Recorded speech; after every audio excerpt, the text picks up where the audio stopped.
Hello. बघा, आज ITCPच्या लेक्चरमध्ये कम्प्युटर हार्डवेअरमध्ये आपण प्रॅक्टिकल बघणार आहे. तर त्यामध्ये सिस्टीमचं कॉन्फिगरेशन कसं चेक करायचं किंवा मग त्याचं जे रिझोल्यूशन आहे त्यानंतर सेटिंग्स वगैरे आपण आता याच्यामध्ये बघणार आहे. तर आता मला या सिस्टीमचं काय करायचं आहे, कॉन्फिगरेशन चेक करायचं आहे. डेल कंपनीचा काय आहे लॅपटॉप आहे आणि याचं कॉन्फिगरेशन चेक करायचं आहे. मग इथे काय करायचं, कम्प्युटरवरती राईट क्लिक करायचं. डेस्कटॉपवरती हा कम्प्युटरचा जो आयकॉन आहे तर याच्यावरती काय करायचं, राईट क्लिक करायचं. राईट क्लिक केल्यानंतर एवढे सारे ऑप्शन आपल्याला समोर दिसतात. तर त्याच्यामध्ये प्रॉपर्टीमध्ये जायचं. प्रॉपर्टीमध्ये गेल्यानंतर आपल्याला जी काही सिस्टीम आपण यूज करतो तर तिचं सर्व जे कॉन्फिगरेशन आहे तर इथे आपल्याला चेक करायला भेटतं. बघा आता इथं view basic information about your computer, जी काही बेसिक इन्फॉर्मेशन आहे तर ती आपल्याला इथे बघायला भेटते. आता बघा इथे विंडोज एडिशन, जी आता इथे बघा विंडोज 7 अल्टिमेट दाखवलं आहे. तर ही काय, आपण जी सिस्टीमला ऑपरेटिंग सिस्टीम इन्स्टॉल केली आहे तर तिचा टाईप इथे सांगितलेला आहे विंडोज 7 अल्टिमेट. त्याच्यानंतर copyright 2009 Microsoft corporation all right reserved. Copyright म्हणजेच काय की ही जी OS आहे तर ही काय पायरेटेड ऑपरेटिंग सिस्टीम आहे. त्याचप्रकारे इथे service pack 1 Windows 7 ultimate operating system install केलेली आहे या सिस्टीमवरती. आणि सर्व्हिस पॅक 1 विंडोज 7चा सर्व्हिस पॅक 1 काय केलेला आहे, इन्स्टॉल केलेला आहे. त्यानंतर इथे खाली बघा सिस्टीममध्ये फर्स्ट दिलेले मॅन्युफॅक्चरर. त्याचा मॅन्युफॅक्चरर कोण आहे, डेल या कंपनीचा हा लॅपटॉप आहे. त्यानंतर ते रेटिंग्स दाखवलेले आहे. System ratings is not available. त्याचे जे रेटिंग्स असतील फॉर एक्झाम्पल 4.7 4.8 5.0 ज्या काही असतील तर त्या इथे रेटिंग दाखवलेल्या असतात. आता या सिस्टीमच्या इथे दाखवत नाही आहे. त्यानंतर प्रोसेसर, जो सिस्टीमचा ब्रेन आहे प्रोसेसर, तर तो आपण कुठला यूज करतो किंवा या सिस्टीममध्ये कुठला प्रोसेसर आहे. इंटेल, जसे HP, डेल, लिनो वेगवेगळ्या कंपन्या असतात. तर तसंच इंटेल या कंपनीने बनवलेला core i5 2410M CPU @ 2.30 GHz. तर कोर i5चा इंटेल कंपनीचा कोर i5 हा प्रोसेसर या सिस्टीमवरती आहे. त्यानंतर install memory random access memory. तर ही रॅम किती GBची आहे, या लॅपटॉपमध्ये रॅम किती GBची आहे, तर 4 GB 3.16 GB युजेबल. तर हा जो लॅपटॉप आहे तर याला किती आहे, 4 GBची रॅम आहे इन्स्टॉल केलेली आणि 3.16 GB युजेबल आहे. म्हणजेच काय की हा जो लॅपटॉप आहे तर याला ग्राफिक्स कार्ड नाही आहे किंवा मग ग्राफिक्स कार्ड त्याच्यामध्ये इन्सर्ट केले नाही, म्हणून जी काही बाकीची जी रॅम आहे तर ती काय झाली, शेअर झालेली आहे. जर याला ग्राफिक्स कार्ड जर असतं या सिस्टीमला तर ही पूर्णपणे 4 GB परफेक्टली एवढीच जी रॅम आहे तर ती 4 GB कंप्लीट दाखवलं असतं. हे 3.16 GB युजेबल इथे हा मेसेज आला नसता. त्यानंतर सिस्टीम टाईप दाखवलेला आहे 32 बिट ऑपरेटिंग सिस्टीम.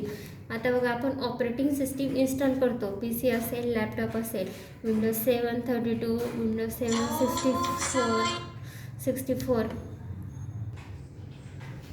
इथे 32 बिट ऑपरेटिंग सिस्टीम काय केलेली या लॅपटॉपला इन्स्टॉल केलेली आहे. त्यानंतर pen and touch, no pen or touch input is available for this display. Suppose एखादा पेन वगैरे असेल किंवा आपण टचिंग वगैरे करतो किंवा मग एखादा त्याच्यावरती लोड वगैरे देतो डिस्प्लेवरती, तर तो त्याच्यावरती द्यायचा नाही, जेणेकरून आपला डिस्प्ले खराब होणार नाही. जर पेननी टच वगैरे केलं त्याचप्रमाणे त्याच्यावरती डिस्प्लेवरती लोड जर दिला तर त्या डिस्प्लेवरती बबल्स तयार होतात. ब्लॅक डॉटमध्ये बबल्स तयार होतात आणि तो डिस्प्ले जो आहे तर तो काय पूर्ण त्याचे जे बबल्स आहे तर स्प्रेड होण्यास सुरुवात होतं. आमचा सिस्टीमचा डिस्प्ले आहे तो काय होतो, खराब होतो. त्यानंतर इथे खाली बघा डेल सपोर्ट फोन नंबर दिलेला आहे. इथे फोन नंबर दिलेला आहे 1800-624-9896 XPS 1-800-232-8544. तर हे काय, ही जी कंपनी आहे डेल तर हिचे सपोर्टेड नंबर आहेत.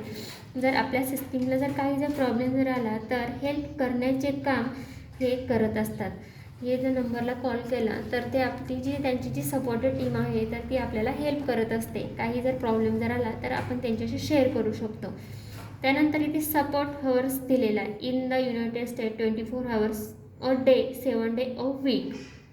त्यांचा जो सपोर्ट आहे तर तो 24 hours आहे. आपण कधीही त्यांना जरी कॉल जर केला तर ते काय करतात, रिसीव करता आणि आपल्याला सपोर्ट देऊ शकता. त्याच्यानंतर इथे वेबसाईट आहे. इथे ऑनलाईन सपोर्टवरती जर क्लिक केलं, आता सिस्टीमला जर इंटरनेट जर चालू असलं तर त्यांचा जो सपोर्ट आहे वेबसाईट तर ती ऑनलाईनसुद्धा ते काय करतात, आपल्याला सपोर्ट देतात. किंवा मग जर काही जर क्वेरी असतील तर ते ऑनलाईन रिमोट वगैरे घेऊन ते काय करू शकतात, सॉर्ट आऊट करू शकतात.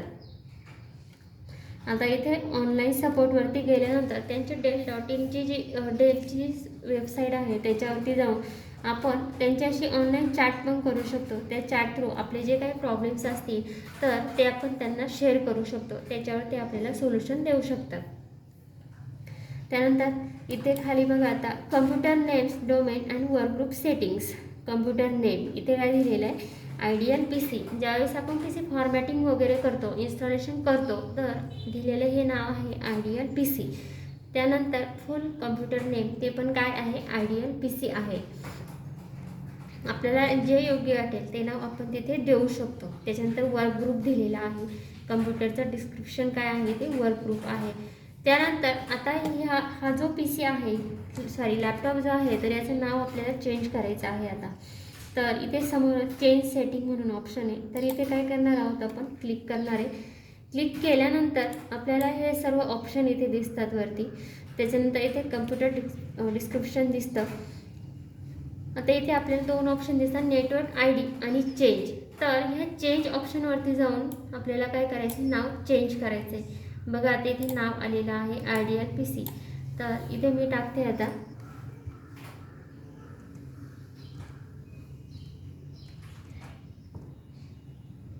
आयडियल आणि अकोले. ओके, आता हे नाव टाकलेले बरोबर आहे का. बघा आता इथे काय, हे नाव टाकल्यानंतर ओकेवरती काय करायचं आहे, क्लिक करायचं आहे. बघा इथे समोर काय झाला, एरर शो झाला. आपल्याला एक मेसेज आला, the new computer name ideal Akole contains characters that are not allowed. Character that's are not allowed in you. पुढे काही सिम्बॉल वगैरे दाखवले आहेत. तर हा एरर आल्यानंतर आपलं जो लॅपटॉपचं नाव आहे तर ते काय होणार नाही, चेंज होणार नाही. बघा इथे ओके करायचं. ज्यावेळेस आपण इथे नाव वगैरे इन्सर्ट करतो तर इथे शुअरली जो स्पेस आहे तर तो द्यायचा नाही. जे नाव आहे तर ते काय करायचं आहे, कंटिन्युअसली पुढे कंटिन्यू करायचं. ते सपोज आयडियल टाकलं इथे असा स्पेस द्यायचा नाही आहे समोर. बघा आता पुन्हा इरेज करते, आयडियल आणि आयडियल स्पेस द्यायचं नाही, हे रॉंग आहे. आयडियल आणि अकोले डायरेक्टली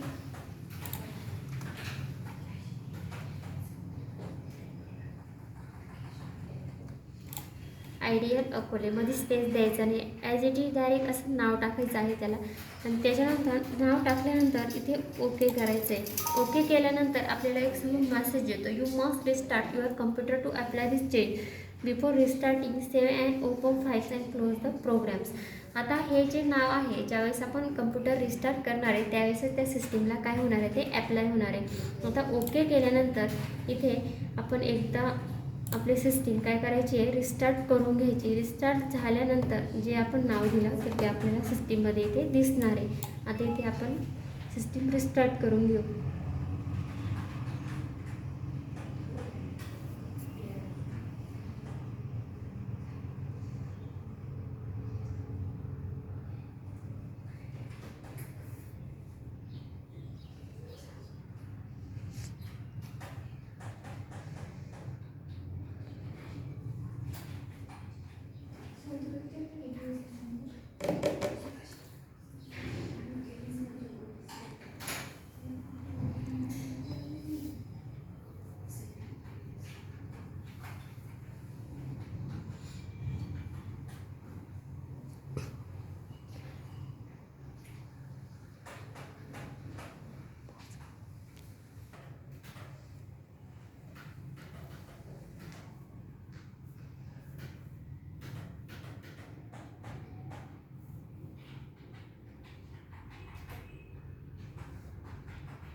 बघा आता जो लॅपटॉप आहे तर तो काय झाला पूर्णपणे ऑन झाला आहे. आता पुन्हा कम्प्युटर राईट क्लिक आणि प्रॉपर्टीज.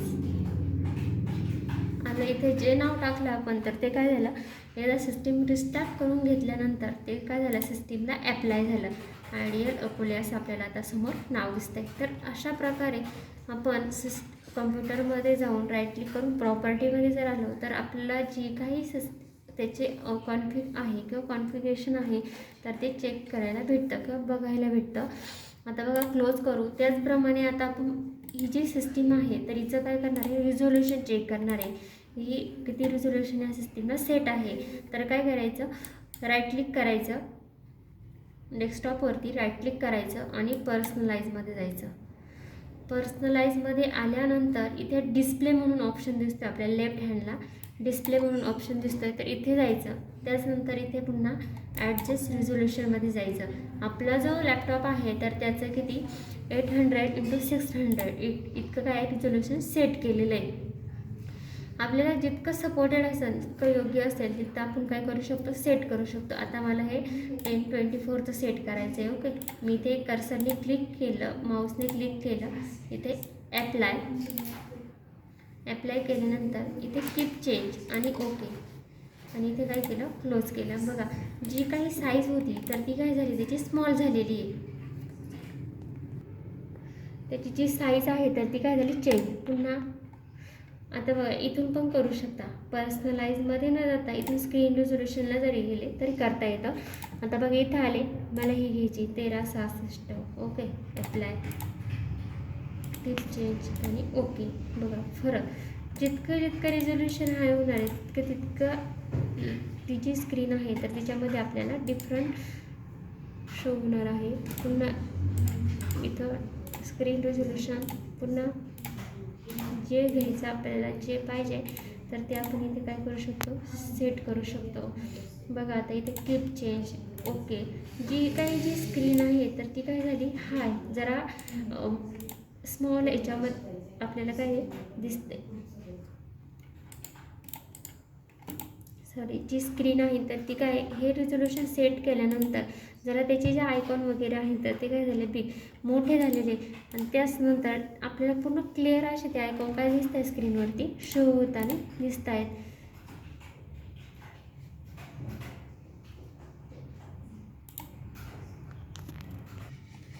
बघा आता हे झालं रिझोल्युशन. त्याचनंतर आता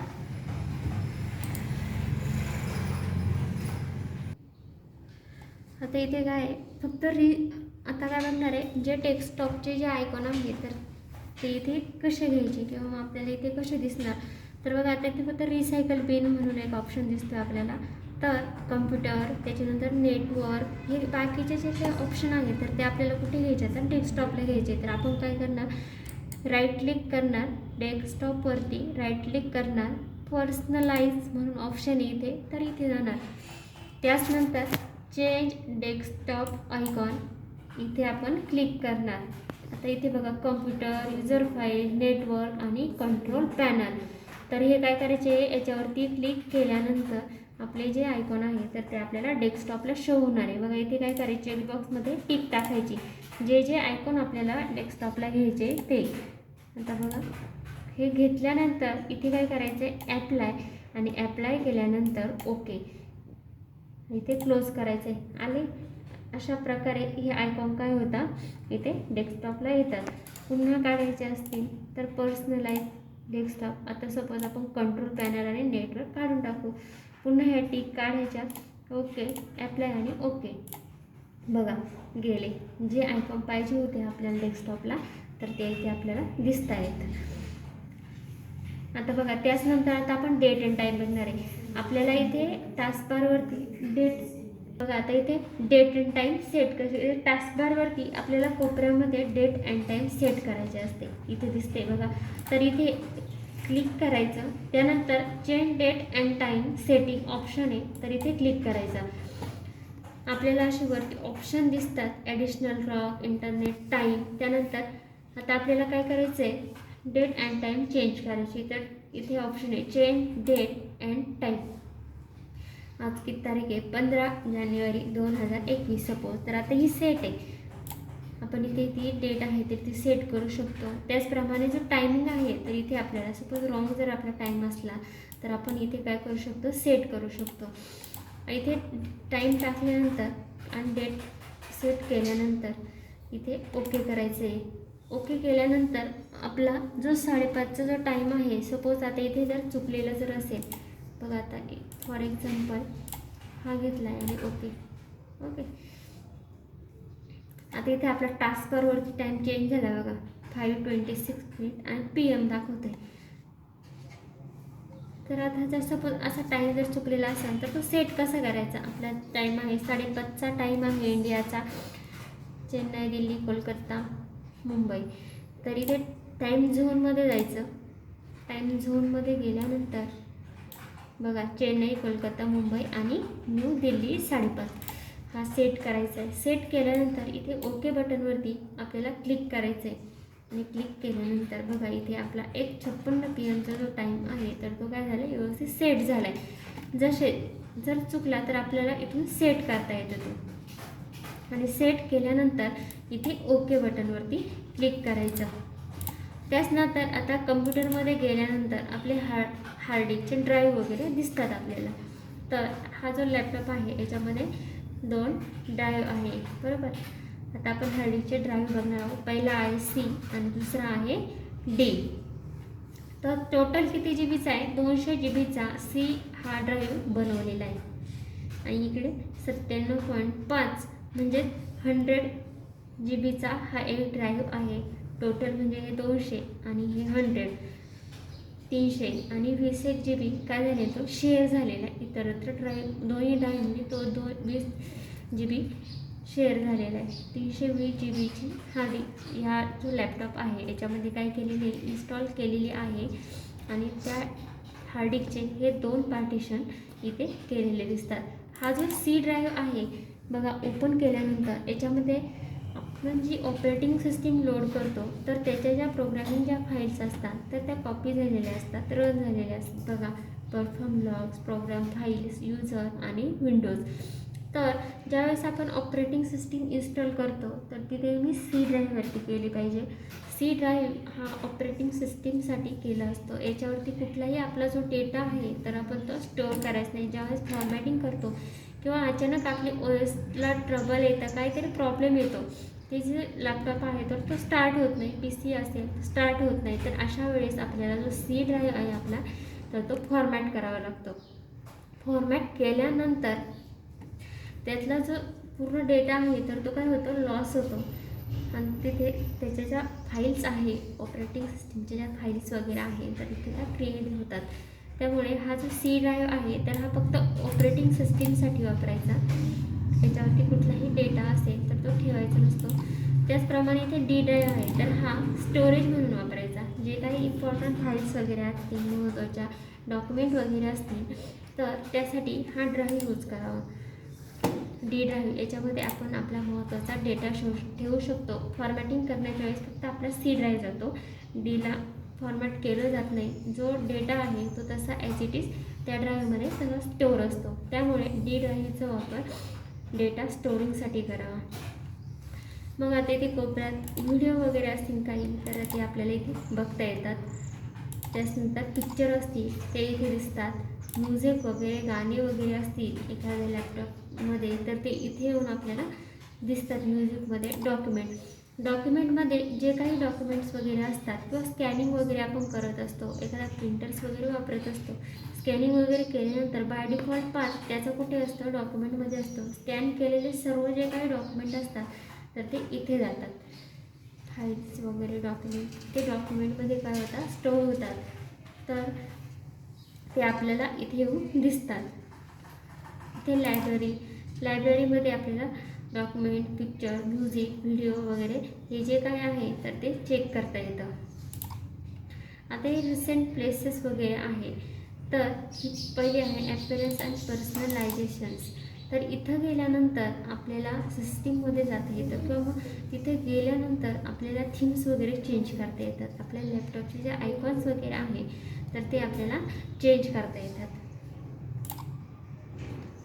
डिस्प्ले सेटिंग्स. डिस्प्लेमध्ये गेल्यानंतर आपण स्क्रीन रिझोल्युशन सुद्धा इथे चेंज करू शकतो. स्क्रीन रिझोल्युशनमध्ये आपले ते जातो. आणि सिस्टीम अँड सेक्युरिटी, तर आपला जो लॅपटॉप आहे किंवा पी सी आहे त्याचं सेक्युरिटी वगैरे आहे.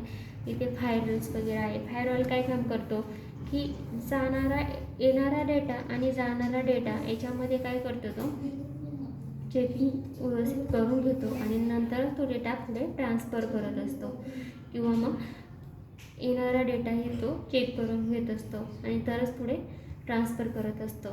तर इथे सेक्युरिटी सेटिंग्स वगैरे आहेत. इथे डाउनलोडिंग, जे काही डाउनलोडिंग वगैरे करतो तर इथे ते डाउनलोडमध्ये आपल्याला ते बघायला भेटतं. आणि हा डेस्कटॉपवरती आपण हे घेतलेले icon, network, computer, control panel आणि रिसायकल पिन्स, जे काही आयकॉन असतात तर ते आपल्याला इथे दिसतात. फर्स्ट आपण बघितलं, जो लॅपटॉप किंवा पी सी असेल तर त्याचं कॉन्फिगरेशन कसं चेक करायचं. फर्स्ट कम्प्युटरवरती जायचं, राईट क्लिक करायचं आणि प्रॉपर्टीमध्ये जायचं. इथं गेल्यानंतर आपली जो लॅपटॉप पी सी असेल तर त्याचं काय आपल्याला संपूर्ण कॉन्फिगरेशन बघायला भेटतं. कुठल्या कंपनीचा आहे, कुठली रॅम आहे, किती जी बीची आहे, त्याचप्रमाणे त्याचा प्रोसेसर टाईप कुठला आहे, हेल्पलाईन नंबर त्याचे आपल्याला इथे दिले जातात. त्याचप्रमाणे त्याचं नाव कसं चेंज करायचं. बघा इथे नाव दिलेलं आहे. तर इथे चेंज सेटिंगमध्ये गेल्यानंतर आपण नाव चेंज करू शकतो. नाव चेंज केल्यानंतर प्रथम जो लॅपटॉप किंवा पी सी असेल तर तो काय करायचा, रिस्टार्ट करून घ्यायचा.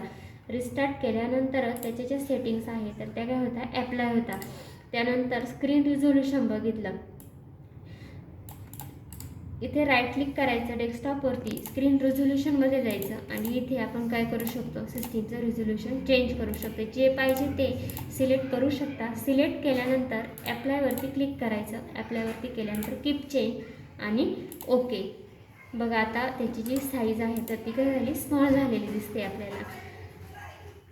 त्यानंतर डेट अँड टाईम बघितलं, इथे जाऊन आपण काय करू शकतो, टास्कबारवरती जाऊन गेल्यानंतर इथे आपण डेट अँड टाईम चेंज करू शकतो. जी पाहिजे ती आपण सेट करू शकतो. इथे टाईम सेट करू शकतो. सेट केल्यानंतर ओके करायचं.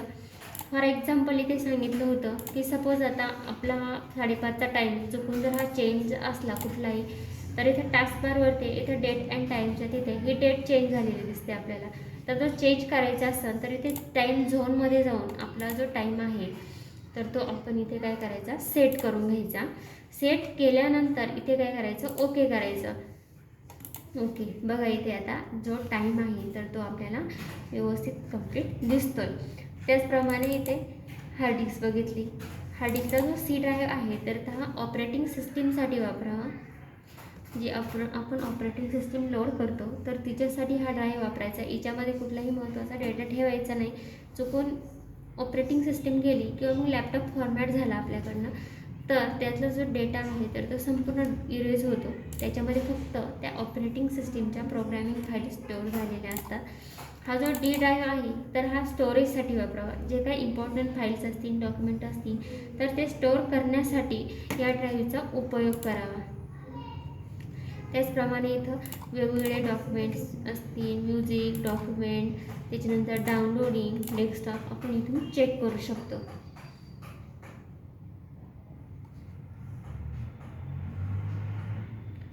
बघा आता इथं हा जो रिसायकल बिन आहे तर याचा उपयोग ज्या आपण डिलीट वगैरे फाईल्स मारतो तर त्या येऊन रिसायकल बिनमध्ये स्टोअर होतात. पुन्हा जर रिस्टोअर जर करायच्या जर असेल तर आपण या रिसायकल बिनमधून ज्या काही फाईल्स आहे त्या आपण रिस्टोअर करू शकतो. पण ते कधी, आता सपोज आता हे एम्प्टी रिसायकल बिन आहे, पण फॉर एक्झाम्पल आता माझी याच्यात एक फाईल आहे तर ती मला काय करायची, रिस्टोअर करायची आहे. तर मी इथून रिस्टोअर केली, पण जर फाईल रिसायकल बिनमधूनच जर पूर्ण जर डिलीट जर केलेली असेल तर ती आपल्याला रिस्टोअर करता येत नाही. फॉर एक्झाम्पल डिलीट केली, ती रिसायकल बिनमध्ये गेली, पण ती रिसायकल बिनमधूनही काय केलेली नाही आहे, डिलीट केलेली नाही आहे. तर आपण ती फाईल इथून काय करू शकतो, रिस्टोअर करू शकतो. रिसायकल बिनमधून जी काही फाईल आपण डिलीट केलेली आहे तर ती रिस्टोअर करू शकतो. समजलं आहे सर्वांना? पण जी काही बेसिक माहिती होती, इन्फॉर्मेशन होती लॅपटॉपची, कॉन्फिगरेशन चेक करणं, रिझोल्युशन चेंज करणं, त्याचनंतर डेट अँड टाईम सेट करणं, ड्राईव्हचा बॅकअप वगैरे सी आणि डी तर ते बघितलं. त्याचप्रमाणे रिसायकल बिन, जो काही डेटा आहे डिलीट केलेला तर तो रिसायकल बिनमध्ये स्टोअर होतो. फाईल्स रिसायकल बिनमधून जर त्या फाईल डिलीट जर नसतील केल्या तर आपण पुन्हा त्याच्यातून काय करू शकतो, रिस्टोअर करू शकतो. अशा प्रकारे आपण आज हे ITCPचं हार्डवेअरचं बेसिक लेक्चर बघितलं, प्रॅक्टिकल घेतलं. आज हे समजलं आहे सर्वांना.